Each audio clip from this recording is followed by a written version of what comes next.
करो भाई हम सीखने के बाद के यार वैसे। हेलो फ्रेंड्स, स्वागत है आपका अपने चैनल एग्जाम कुल पर। फ्रेंड्स, जो हम 10th क्लास के इम्पोर्टेंट क्वेश्चन आपको करा रहे हैं, ये आपको कैसे लग रहे हैं आप कमेंट में ज़रूर बताएं।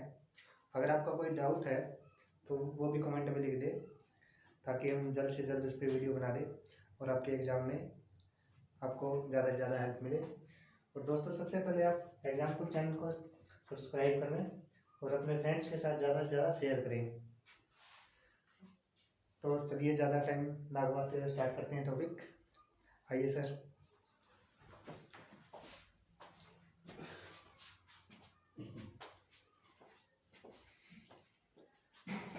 Hello, welcome to exam cool channel. आपका बहुत बहुत स्वागत है फिर से इस चैनल के ऊपर। और मैं आपके लिए नया टॉपिक लेके आया हूँ 10th क्लास से। जैसे सर ने बताया कि इम्पोर्टेंट क्वेश्चन चल रहे हैं, तो फ़ायदा उठाइए जितना उठा सके। तो 4th चैप्टर है आपका द्विघात समीकरण। यहाँ से भी क्वेश्चन आते हैं बच्चे, और जो क्वेश्चन आते हैं वो लगभग 3 से 4 नंबर का, ज़्यादा नहीं आता यहाँ से, मोस्टली 3 से 4 नंबर का जो आता है वही क्वेश्चन करेंगे बच्चे हम लोग। जो क्वेश्चन बनता है, देखो द्विघात समीकरण होती है, यहीं से समझो। द्वि जो वर्ड है वो किसका वर्ड है? वो संस्कृत का वर्ड है बच्चे, यानी बाई भी बोल सकते हैं, यानी डबल, दो, यानी जिसकी घात दो हो चीज, यानी दो घात बढ़ा के समीकरण बनाते हैं। ओनली एक्स की फॉर्म में बच्चे, या वाई की फॉर्म में भी हो सकता है, ओनली वाई की फॉर्म में। ठीक है, तो सर मार्कर सॉरी डस्टर होगा सर। तो चलिए, क्वेश्चन जो आते हैं वो क्या है? गुणनखंड विधि द्वारा। कौन सा क्वेश्चन बच्चे? गुणनखंड विधि द्वारा ये क्वेश्चन बनता है। गुणनखंड विधि द्वारा क्वेश्चन निकालना पड़ता है, मूल ज्ञात करना बच्चे। ठीक है, इंपॉर्टेंट यही करेंगे, कैसे ज्ञात करते हैं मूल। गुणनखंड विधि द्वारा मूल ज्ञात। जैसे कोई समीकरण है बच्चे, द्विघात समीकरण ही लिख रहा हूं मैं, 2x² -5x प्लस में 3 इज इक्वल टू 0। ये इक्वेशन आ गई पेपर में, और कह दिया आपको कि गुणनखंड विधि द्वारा मूल ज्ञात कीजिए बच्चे। इसके क्या मूल होंगे वो आपको बताने हैं। यानी आपके पास x की वैल्यू 1 भी आ सकती है, 2 भी आ सकती है, नेगेटिव में भी आ सकती है, कुछ भी आ सकती है, एनीथिंग।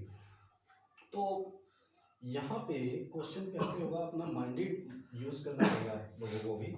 वो कैसे करना पड़ेगा, आप यहाँ देख सकते हो कि ये इक्वेशन है, आपने सेकंड चैप्टर में भी मैंने करवाया था बहुपद के अंदर। बहुपद के अंदर ये कहा था कि यहाँ समीकरण हो तो प्लस माइनस करना है, यहाँ समीकरण हो तो मल्टीप्लाई या डिवाइड मल्टीप्लाई ही करना होता है। लेकिन यहाँ पे 3 है बच्चे, यहाँ 5 है, कोई कॉम्बिनेशन नहीं बन रहा है, ऐसी कोई वैल्यू नहीं है कि जिनका एडिशन करें तो 5 आए और माइनस का 5 आए और मल्टीप्लाई करें तो 3 आए, ऐसी वैल्यू बनेगी नहीं। तो जो एक्स स्क्वायर का साथ में कोफिशिएंट है, हम उसको देखते हैं, वो 2 है, वहाँ उसके साथ मल्टीप्लाई मान लेते हैं। यहाँ पे मैंने मान लिया, यहाँ पे कितना है 6। अज्यूम करना है, न कि लिखना है। यहाँ पे समीकरण को चेंज नहीं करना है आप लोगों को। तो यहाँ पे कैसे करोगे? अज्यूम किया 6। अब मेरे को यहाँ पे क्या करना है कि मेरे को ऐसी वैल्यूज दो सोचनी है जिनकी मल्टीप्लीकेशन तो प्लस का 6 हो, और उनकी जो प्लस माइनस करूँ तो उनका माइनस का 5 आए। अब बच्चे इस बात के ऊपर देखो, मैं ये बात कहूँगा कि कई सोचोगे सर जी ये तो कैसे बताओगे आप, मतलब कोई ट्रिक वगैरह नहीं है बच्चे। आपका माइंड जो मतलब आप लोगों ने सीखा है, जिसकी मल्टीप्लिकेशन अच्छी है, जिसकी गुणा अच्छी है, प्लस जोड़ अच्छा है, वही क्वेश्चन को मतलब जल्द से जल्द जितना जल्दी होगा डील कर लेगा। लेकिन अगर ना हो तो जैसे हमने 6 एंज्यूम किया, यानी वो 6 है, तो 6 का HCF ले लीजिए। 2 3 जा 6, 3 1 जा 3, यानी इस 2 और 3 को लेके करना है आपको काम।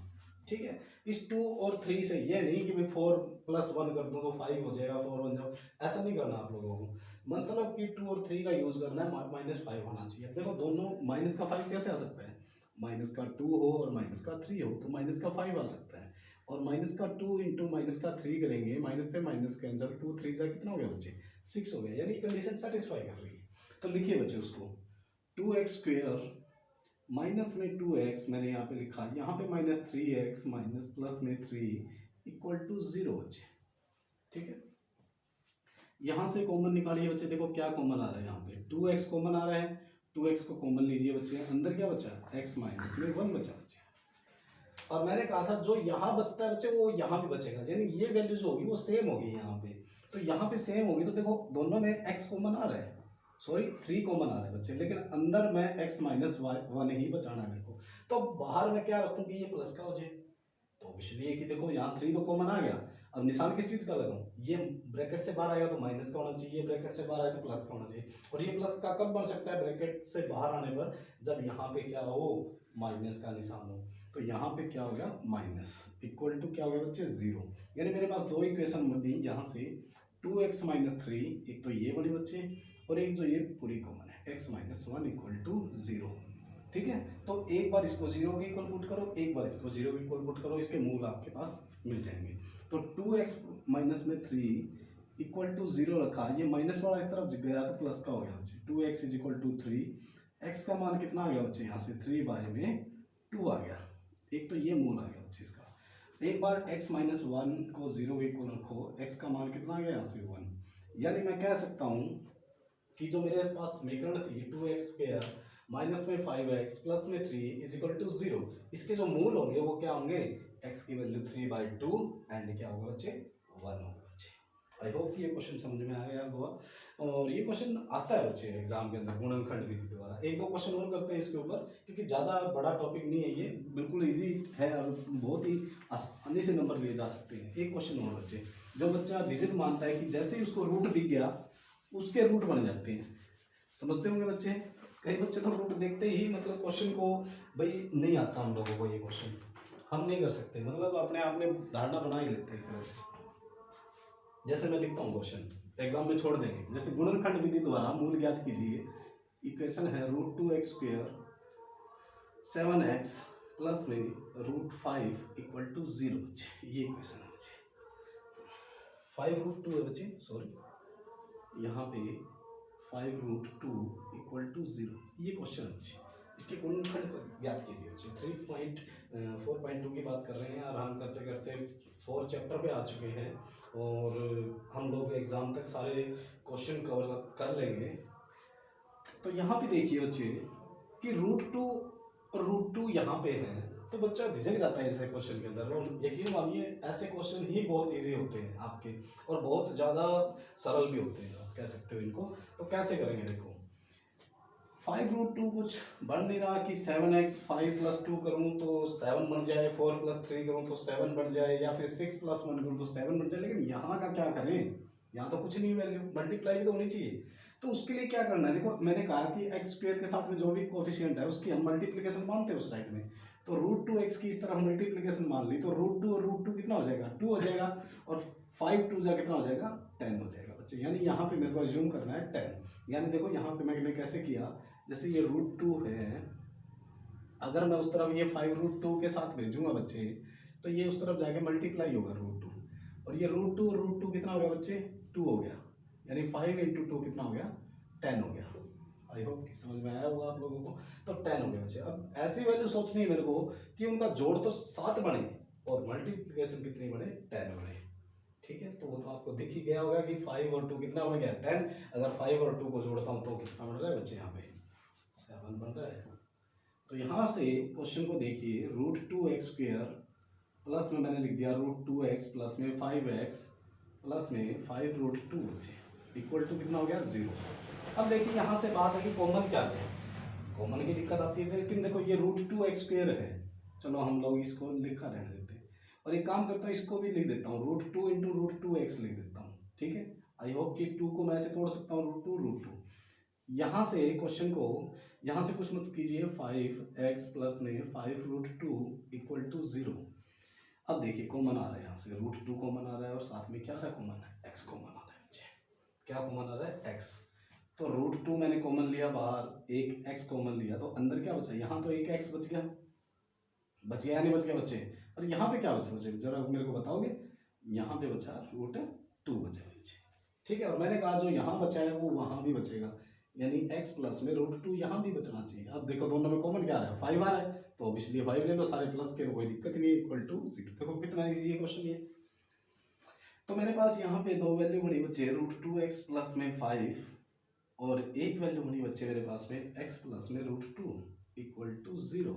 ये दो इक्वेशन बनी, √2x प्लस में 5 इक्वल टू 0 रखा बच्चे मैंने एक बार तो, और एक बार क्या रखूंगा, एक बार x प्लस में √2 को 0 रखूंगा, इन दोनों के रखूंगा। ये इस तरफ जाएगा तो माइनस का हो जाएगा, x का मान कितना आएगा, माइनस का √2 आ गया बच्चे। ठीक है। और इसको रखूंगा जब ये माइनस ये सॉरी प्लस वाला उस तरफ जाएगा तो माइनस का हो जाएगा, माइनस का 5, एक्स का मान कितना आ जाएगा माइनस का 5 बाय √2 आ जाएगा, ये बचे। यानी मैं कह सकता हूं कि गुणनखंड विधि द्वारा जो इसके मूल होंगे √2x², 7x, 5√2 के इक्वल टू 0 के, वो क्या होंगे बच्चे, माइनस का 5 बाय √2 एंड माइनस का √2 होगा बच्चे। आई होप कि ये क्वेश्चन समझ में आया और वेरी इंपॉर्टेंट क्वेश्चन है, एग्जाम में गलत ना करें, आशा करता हूँ तुम सभी बच्चे। चलो एक बार मैं रिपीट कर देता हूँ बच्चे इस क्वेश्चन को, क्योंकि इंपॉर्टेंट है ये क्वेश्चन। √2x + 7x + 5√2 = 0 बच्चे यहाँ पे। तो घबराए ना ऐसे क्वेश्चन को देख के, अपना दिमाग जो बेसिक अपना वो स्ट्रॉन्ग रखें। x² के साथ में अगर कोई कोफिशिएंट है तो ये तो मान के चलो कि उसकी तो गुणा होगी ही होगी चर पद के साथ में। चर और चर पद आपको पता होगा, मैं वीडियो में बता चुका हूँ आपको, शायद मेरी सेकंड थर्ड वीडियो थी उसमें मैं बता चुका हूँ कि चर पद कौन सा होता है, चर पद कौन सा होता है। मैं फिर भी रिपीट कर देता हूँ। जैसे कि चर पद बोलते हैं, जैसे ये है 2 और इसके साथ में अगर x है, और ये जो हमारा होता है चर पद होता है बच्चे, x को चर पद बोला जाता है, ठीक है। और जो ये खाली ये कांस्टेंट वैल्यू होती है ये एच आर होती है, मतलब अगर उसके साथ में x ना हो, जैसे ओनली 2 हो, ये क्या है, एच आर पद है बच्चे, ठीक है बच्चे। तो यहाँ पे देखो x² के साथ में जो भी हो उसकी मल्टीप्लिकेशन किसके साथ होगी, एच आर पद के साथ, वही √2 2 बना दिया, 5 2 जा कितना हो गया 10 हो गया। अब मैंने मन में ऐसी वैल्यू सोची कि उनका प्लस तो कितना है 7 आए और उनकी मल्टीप्लिकेशन कितनी है 10 आए, वो वैल्यू क्या है 2 और 5 है। 2 और 5 को मैं जब जोड़ता हूँ तो 7 बनता है बच्चे, और 2 और 5 की मल्टीप्लाई करता हूँ तो कितना बनता है 10 बनता है बच्चे। यहाँ से देखो ये क्वेश्चन जब मैंने एक नाम ओपन किया तो 2 को मैं √2 × √2 लिख सकता हूँ बच्चे। यहाँ से √2 कॉमन ले लीजिए बाहर की तरफ और x भी कॉमन ले लीजिए, x प्लस में √2 बन गया, जो वैल्यू यहाँ बची वो वैल्यू यहाँ भी बचेगी बच्चे। और ऑब्वियसली कि 5 कॉमन आपको दिख ही रहा है इक्वल टू 0, फिर इनको इक्वल के 0 के इक्वल प्रूव करके आप मूल कर सकते हो बच्चे, मूल ज्ञात कर सकते हो। चलिए बच्चे नेक्स्ट क्वेश्चन करते हैं इसी एक्सरसाइज से, क्योंकि इसी एक्सरसाइज में इम्पोर्टेंट है क्वेश्चन ये और काफ़ी बार रिपीट हो चुके हैं। क्वेश्चन है जैसे ऐसी दो संख्याएं ज्ञात कीजिए जिनका योग 27 है। अब देखो दो संख्याएं ज्ञात करनी है जिनका योग कितना है 27 है, दो संख्याएं। अब दो संख्याएं हैं, मान लो मैं सपोज कर रहा हूँ, कोई भी अपनी तरफ से ऐसे ही मान लो ये दो संख्याएं हैं, कोई भी दो संख्याएं आप बोल सकते हो, कैसे भी लेके चलो दो संख्याएं, ठीक है, दो संख्याएं और इनका योग कितना है 27 है, मतलब इन दोनों का जोड़ कितना है 27 है बच्चे। और इनकी गुणनफल जो है वो 182 है, इन दोनों की गुणनफल यानी गुणा जो है वो कितनी है 182 है बच्चे, कितनी गुणा 182 है। अब देखो ऐसा क्वेश्चन कैसे डील करेंगे, इनकी गुणा जो है वो 182 है। देखो इन दोनों का एडिशन ये है बच्चे, ठीक है, और इनकी गुणनफल कितनी है 182। अब मान लो पहली संख्या मान ली मैंने, इसमें शायद मेरे ख्याल से संख्याएं ज्ञात करनी होगी, संख्याएं ज्ञात करनी। पहली संख्या मान ली मैंने x। अब एक बात बताओ बच्चे, अगर आपने एक संख्या x मानी है तो दूसरी संख्या क्या होगी, अब ये कई बच्चे कहेंगे कि सच y होगी। द्विघात समीकरण नहीं बनाने हम लोगों को, तो दूसरी जो वैल्यू होगी वो क्या होगी, देखो टोटल इनका 27 है, एक वैल्यू x माननी है, अगर 27 में से मैं x माइनस करूंगा तो सेकंड वाले की वैल्यू पता चल जाएगी, इसका मतलब सेकंड वाले की वैल्यू क्या है 27 माइनस में x बच्चे। और इनकी मल्टीप्लिकेशन जो है, इनकी गुणनखंड जो है वो किसके बराबर है, यानी इन दोनों की गुणा किसके बराबर है 182 के बराबर। आई होप कि समझ में आया होगा। तो मल्टीप्लाई कीजिए बच्चे, 27x माइनस में x का स्क्वायर इक्वल टू 182 है, 182। तो देखो इसको उधर लेके चला जाता हूँ मैं, ये प्लस का हो जाएगा उस तरफ जाके और ये माइनस का हो जाएगा बच्चे।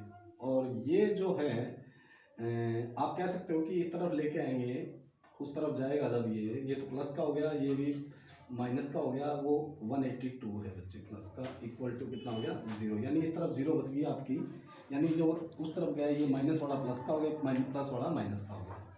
तो ये आपको ऐसी संख्या सोचनी है कि उनकी गुणा करो तो माइनस का 27 आए और जोड़ो तो कितना है 27 आए और गुणा करो तो कितना है 182 आए बच्चे। अब यहाँ पे बच्चे कंफ्यूज हो जाते हैं कि कैसे निकालें।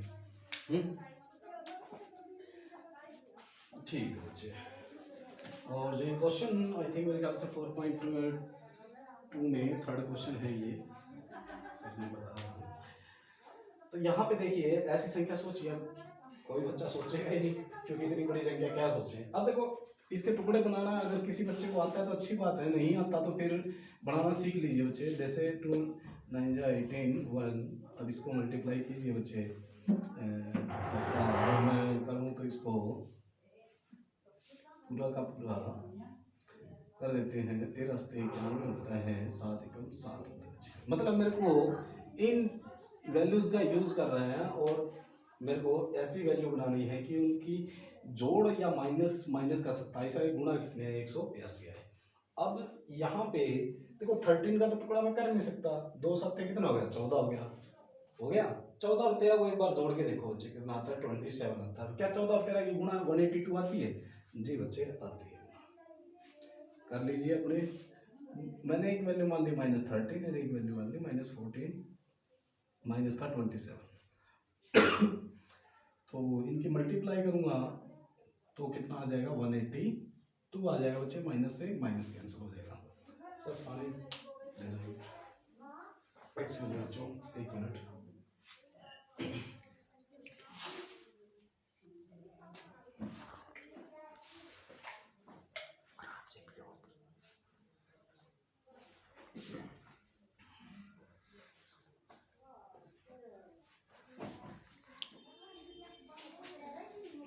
Thank you sir.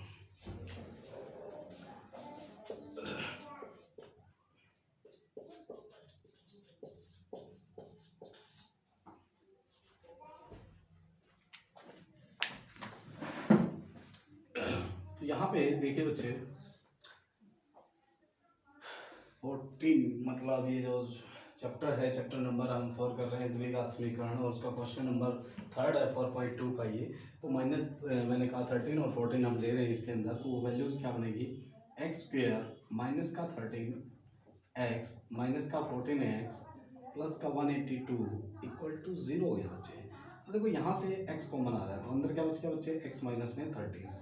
अब मैंने कहा था आँख मीच के जो यहाँ बन रहा है वो वहीं भी बनेगा, बस आपको खाली इतना देखना है कि बाहर क्या रखें। अब देखो ये माइनस वाला बाहर आके क्या होना चाहिए प्लस का होना चाहिए, ऑब्वियसली ये कि माइनस का आएगा, लेकिन ले क्या अभी करा कि 13 और 14 की गुणा कितनी हो रही है 182 हो रही है, 13 तो आ गया, इसका मतलब कितना रह गया यहाँ से 14 रह गया, यानी हमारे पास दो वैल्यू बन गई एक्स माइनस 14 और एक्स माइनस 13 इक्वल टू 0 बच्चे। ठीक है, तो यहाँ से इसके मूल आ जाएंगे आपके पास में x माइनस में 14 इक्वल टू 0, एक्स का मान कितना आ गया बच्चे 14 आ गया। यहाँ से देखिए x minus 13 equal to 0, x का मान कितना आ गया बच्चे यहाँ से 13 आ गया।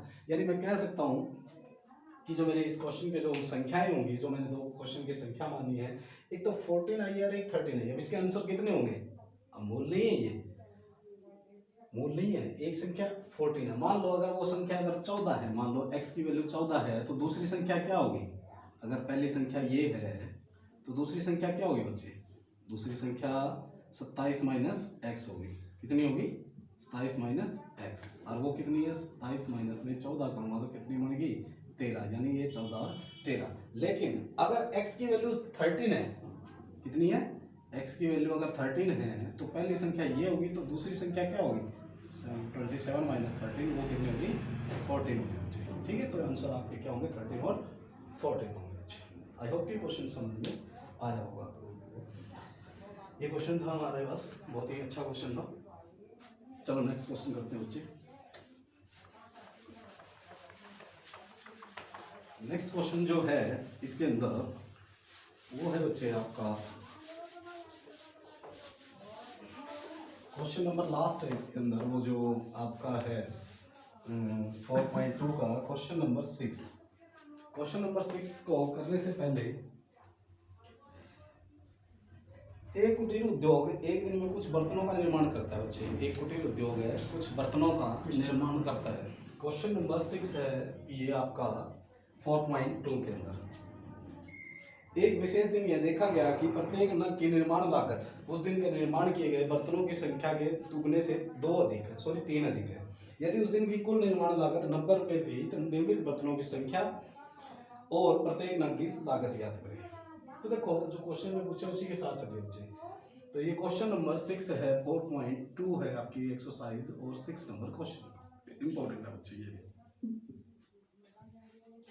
तो मान लो, माना पहले तो निर्मित बर्तनों की संख्या, जो निर्मित बर्तनों की संख्या है वो कितनी है बच्चे, आपकी x मान ली। ठीक है, क्या मानी, x मानी। और प्रत्येक नग की लागत जो है, प्रत्येक नग की लागत, लागत जो है वो क्या कह रहा है, क्वेश्चन पढ़िएगा आप बच्चे, कि प्रत्येक नग की निर्माण लागत उस दिन में निर्माण किए गए बर्तनों की संख्या, मतलब जो निर्माण किए गए बर्तनों की संख्या है उससे दुगने से, यानी इसका दुगने से कितनी अधिक है बच्चे, 3 अधिक है। कितनी अधिक है, 3 अधिक है। और इनकी जो कुल निर्माण लागत है, यानी जो कुल निर्माण लागत है, यानी जो कुल बनता है वो कितना बनता है बच्चे, कुल निर्माण लागत जो लगती है वो कितनी लगती है, 90 रुपये लगती है बच्चे, 90 रुपये। तो आइए करते हैं क्वेश्चन को। ठीक है, तो निर्माण लागत है, तो इनकी करिए बच्चे, क्वेश्चन को हैंडल कीजिए। x इंटू में 2x प्लस में 3 इक्वल टू 90 बच्चे, यहाँ अंदर मल्टीप्लाई कीजिए, 2x प्लस में 2 3 जा 6 इक्वल टू, सॉरी 3x होगा बच्चे, यहाँ पे देखिए 2x की x के साथ करेंगे 2x स्क्वायर हो गया यहाँ पे, और 3 के साथ करेंगे 3x हो गया इक्वल टू 90 बच्चे। अंदर लेके जाइए 2x स्क्वायर 3x, उसको इस तरफ ले आइए, माइनस 90 इज इक्वल टू 0। अब यहाँ पे देखिए क्वेश्चन को, x स्क्वायर का कोफिशिएंट तो है, यानी एक बात तो तय है, यहाँ पे मल्टीप्लाई होगी यानी 180 तो आएगा, ये आएगा यहाँ पे। यानी आपको ऐसी संख्या सोचनी है बच्चे जिनकी मल्टीप्लिकेशन तो 180 बने, वो भी माइनस की बने, और प्लस जो बने वो कितनी बने बच्चे, 3 बने। ऐसी कोई संख्या आप बताइए बच्चे, कोई भी ऐसी संख्या अगर आपके माइंड में हो तो आप बताइए।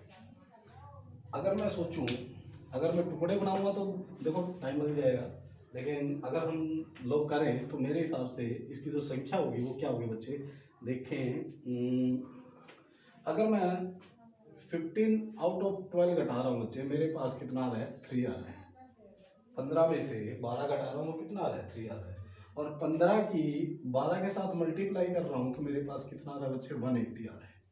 आप कर सकते हैं, और अगर नहीं आता जिस बच्चे को, वो ऐसे HCF निकाल दीजिए बच्चे, 2 9 जा 245, 3 1 जा 35, 3 5 जा 5 1 जा 5, यानी आपको इन चीज़ों का यूज़ करके 2 2 4 3 12 3 36 5 180 हो गए बच्चे। तो मतलब है आपको यहाँ से कोई ना कोई वैल्यू बनानी है, जैसे 2 2 4 4 3 12, एक टुकड़ा तो ये बन गया, मान लो मैंने ये बनाया 12, और ये देखो 3 5 15, मैंने ये टुकड़ा बनाया, कोई और भी टुकड़ा बनाना चाहे बना सकता है यहाँ से, तो वो वैल्यूज बनी आपकी 15 और 12। तो लिखिए बच्चे उसको 2x स्क्वायर, अब देखो माइनस का 12 है बच्चे और प्लस का क्या है, 15 है, तो उसको इस तरफ लिखिए, माइनस का 12x। क्यों लिखा, अगर मैं यहाँ पे 15 लिख देता बच्चों, सोचो तो 2 में और 15 में कोई कॉमन ही नहीं बनता, इसलिए मैंने माइनस 12 पहले लिखा, प्लस में 15x माइनस में 90 इक्वल टू कितना हो गया, 0। यहाँ से कॉमन क्या आ रहा है बच्चे, देखिए 2 कॉमन आ रहा है यहाँ से, और साथ में क्या आ रहा है x, अंदर क्या बचा, x माइनस में 6, जो यहाँ कॉमन बचा वो यहाँ भी बचेगा, मैंने ये बात बोली बच्चे। अब ये वैल्यू तो माइनस ही पड़ी रहनी चाहिए, प्लस तो नहीं होनी चाहिए, तो इसका मतलब बाहर तो कोई फर्क ही नहीं पड़ना चाहिए, यानी वैल्यू बाहर क्या आएगी, प्लस की। 15 में और 90 में गुणा में कितने में कॉमन आ रहा है, 15 कॉमन आ रहा है, जो छोटी वैल्यू होगी वही कॉमन होगी, 15 छिक्के कितना होता है, 90 इज इक्वल टू कितना हो गया, 0, यानी 2x प्लस में 15 और x माइनस में 6 इज इक्वल टू 0। आपके पास दो इक्वेशन बनी, 2x प्लस में 15 इक्वल टू 0, ये इस तरफ जाएगा तो 2x is equal to minus का 15 है, x का मान कितना आ गया, माइनस का 15/2, जो हमें नहीं लेना बच्चे, क्योंकि नेगेटिव वैल्यू थोड़ी ना होगी, नेगेटिव तो होगी नहीं, क्योंकि एक दिन में कुछ ना कुछ तो निर्माण हुआ ही होगा, ये तो नहीं है कि उसमें नेगेटिव हुआ होगा, इसलिए हम जो वैल्यू जो सेकंड बनी हमारी x माइनस में 6 इज इक्वल टू 0, x का मान कितना आ गया, 6, x का मान कितना आया, 6, यानी निर्मित बर्तनों की संख्या एक दिन में वो कितनी है बच्चे, 6 है, और उस पर लागत कितनी आती है वो हमें देखना है, तो यहाँ x की जगह वैल्यू पुट कर दीजिए बच्चे, 2 इंटू में x की जगह 6 किया, प्लस में 3, 2 6 जा 12, प्लस में 3, 12 प्लस 3 कितना हो गया बच्चे, 15 बच्चे, कितना हो गया, 15 बच्चे, ये इसकी क्या होगी, निर्माण लागत होगी बच्चे। आई होप कि क्वेश्चन समझ में आया होगा आप लोगों को। जो नेक्स्ट टॉपिक है वो पूर्ण वर्ग विधि है, लेकिन वो पूर्ण वर्ग विधि आपकी डिलीट है ड्यू टू कोविड-19, आपको पता होगा सरकार ने ये डिलीट की हुई है। और इसके बाद में आपका क्वेश्चन बनता है एक, मैं बता देता हूँ।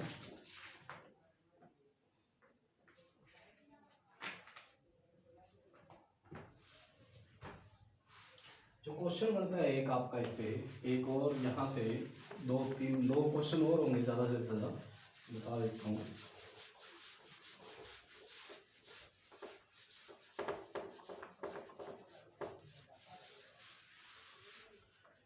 वो बनता है बच्चे द्विघाती सूत्र से। किससे बनता है बच्चे? द्विघाती सूत्र। द्विघाती सूत्र होता है क्या? पहले द्विघाती सूत्र जो मैं बता रहा हूँ वो क्या है?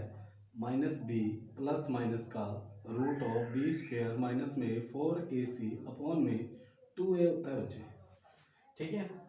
और जो ये बी स्क्वेयर, इसको मैं बोल सकता हूँ डी, चलिए विविक्तर बोलते हैं हिंदी में, विविक्तर, ठीक है बच्चे। तो डी की जो वैल्यू होती है वो बी स्क्वेयर माइनस में 4ac होती है, यानी रूट ये।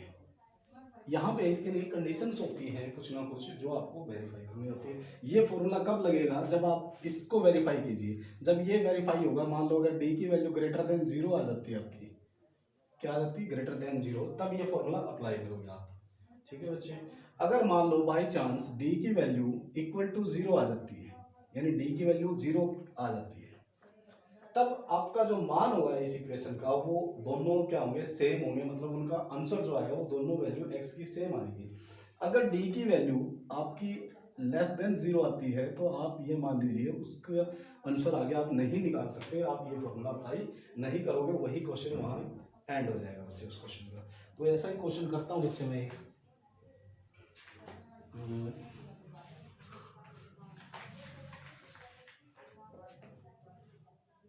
इंपॉर्टेंट क्वेश्चन ही लिखूंगा मैं, जैसे क्वेश्चन लिख रहा हूँ 3x स्क्वेयर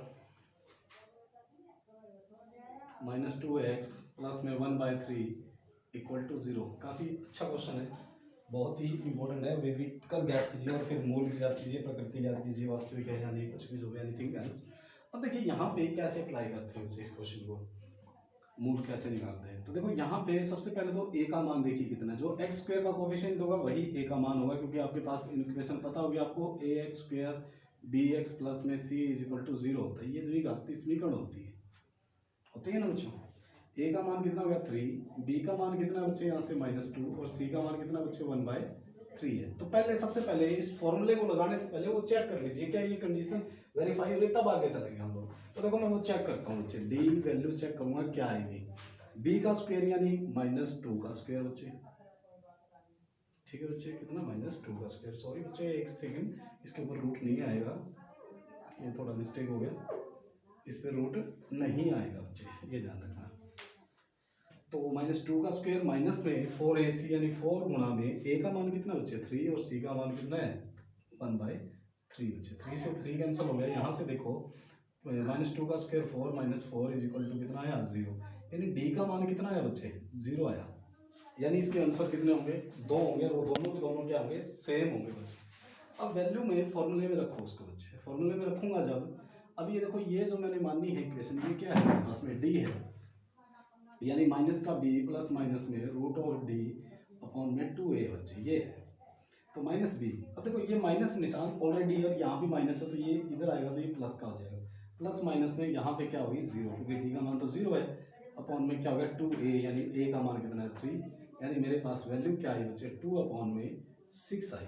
अब देखो 2 1 जा 2 और इक्वल टू 3, यानी 1/, कितना आया मेरे पास में 3 आया, कितना आया बच्चे 1/3 आया। जो सेकंड आंसर होगा, जो मतलब मेरा दूसरा भी वो आंसर बनेगा, वो भी कितना बनेगा 1/3 होगा। ये मत छोड़ देना कि कहीं ये एक होगा, क्योंकि मैंने अभी बताया कि अगर डी की वैल्यू इक्वल टू 0 आती है तो उसके आंसर कितने होंगे आपके 2 आंसर होंगे बच्चे, ठीक है बच्चे। ये था द्विघाती सूत्र का फॉर्मूला बच्चे।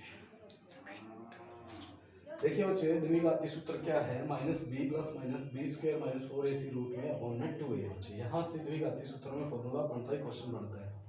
और ये जो b स्क्वायर माइनस 4ac है ये d के इक्वल होती है, जिसे आप विविक्तर बोलते हैं, ठीक है बच्चे। और इसके लिए भी कंडीशन होती है, और 3 कंडीशन होती है। वो 3 कंडीशन कौन सी है? अगर d की वैल्यू ग्रेटर देन 0 है तब आप ये फॉर्मूला अप्लाई करोगे, और अगर डी की वैल्यू 0 के इक्वल, देखो बच्चे अगर ग्रेटर देन 0 आ रही है फॉर्मूला लगाओगे तो आंसर 1 आएगा प्लस माइनस में, लेकिन जब ये लगाओगे फॉर्मूला तो इसमें आंसर क्या होगा आपका सेम होगा। जब ये लेस देन आएगा तो आप आगे आंसर आगे सॉल्व नहीं कर सकते, मतलब ये फॉर्मूला आपका नहीं लगने वाला बच्चे, ठीक है। तो एक क्वेश्चन और है इसका लास्ट जो आता है बच्चे, द्विघाती सूत्र पे करते हैं क्वेश्चन एक और यहाँ से फिर क्लास एंड करते हैं बच्चे। क्वेश्चन क्या है, क्वेश्चन है बच्चे ये आया हुआ है एग्जाम में 2x² प्लस में kx प्लस में 3 इक्वल टू 0 बच्चे। यहाँ से ये क्वेश्चन आता है कि k का मान ज्ञात करो बच्चे। बहुत ही अच्छा क्वेश्चन है और एग्जाम में देखा गया है बहुत बार। k का मान ज्ञात कीजिए बच्चे, कैसे ज्ञात करना है। आई होप कि ये क्वेश्चन जो होता है वो 3 मार्क्स का होता है एग्ज़ाम के अंदर, 3 मार्क्स के अंदर आता है, कई बार पूछ लेते हैं 3 मार्क्स का, मेरे ख्याल से इतना ही है। तो ये ऐसा कैसे निकालते हैं, द्विघात समीकरण से ही निकालना है हम लोगों को पेपर में भी इस क्वेश्चन को। देखो k का मान देखो यहाँ पे कितना है 2 है बच्चे, b का मान कितना है बच्चे यहाँ से k है बच्चे, और c का मान कितना बच्चे 3 है। पहले वही कंडीशन चेक करते हैं, सॉरी यहाँ पे 2 था, पहले चेक करेंगे कि क्या d की वैल्यू क्या आ रही है फॉर AC, यही अप्लाई करो, उसके बाद देखेंगे फॉर्मूला लगाए ना लगाए, क्योंकि क्या पता आपकी k की वैल्यू यहीं से ज्ञात कर देंगे। तो देखो b² मीन्स k², यानी k का स्क्वायर हो गया बच्चे, माइनस में 4AC यानी 4 गुणा में 2 गुणा में 3 इक्वल टू कितना हो गया बच्चे 0, क्योंकि हमें यही देखना है ना कि वो 0 के इक्वल आ रहा है या लेस देन आ रहा है या ग्रेटर देन आ रहा है, तो मैं एक बार इक्वल ही लेके चल रहा हूँ। तो k का स्क्वायर 4 दूनी 8, 8 दिए 24, 24 इक्वल टू कितना हो गया 0। k² की वैल्यू क्या बन गई बच्चे इक्वल टू, सॉरी उस तरफ जाके कितनी बन गई प्लस रूट 24 बन गई। अब 24 को मैं क्या लिख सकता हूँ, स्क्वायर को तो बाद में हल करेंगे, पहले इसको देखते हैं 24 को क्या लिख सकते हैं। 24 को देखो बच्चे, आपने टुकड़े देखे होंगे, अगर ऐसे वैल्यू हो तो कैसे टुकड़े किए जाते हैं, 24 को कैसे लिखना होता है। देखो 24 को कैसे लिखेंगे, 2 एकम 2, 2 4, 2 6 12, 2 3 6, 3 एकम 3, मतलब टुकड़े ऐसे कुछ बन रहे हैं। यानी अगर मैं निकालूं तो यानी मैं इसको लिख सकता हूँ 2√6 बच्चे, कितना लिख सकता हूँ 2√6 लिख सकता हूँ, ठीक है बच्चे, कितना लिख सकते हैं 2√6 लिख सकते हैं, क्योंकि 2 एक बाहर ले लिया, 2 3 जा 6 अंदर की तरफ। अगर मैं अंदर की तरफ लेके जाऊँगा तो 2 बाहर कब आता है, जब मान लो अंदर ऐसे ही कुछ तभी आता है ना, 2 2 जा इंटू में 6, मान लो ये बाहर लेके चला 2 और √6, तभी तो जाके 24 ही बना होगा। अब k² है, स्क्वायर हटाऊंगा तो क्या होगा बच्चे, इसके कुछ नहीं होगा, ज़्यादा फर्क नहीं पड़ने वाला, यहाँ पे क्या होगा प्लस माइनस हो जाएगा बच्चे, प्लस माइनस का 2√6, यानी k का मान जो आएगा एक तो आएगा 2√6 और एक क्या आएगा माइनस का 2√6, दैट्स ऑल बच्चे, यही आंसर होगा, ठीक है। यही क्वेश्चन थे बच्चे 4th चैप्टर में, इससे बाहर नहीं होगा आपका 4th चैप्टर के अंदर।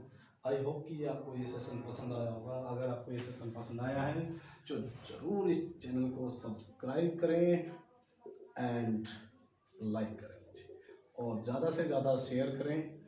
और नेक्स्ट जो क्लास हैं हमारे सर लेके आ रहे हैं, रमेश सर रीजनिंग के,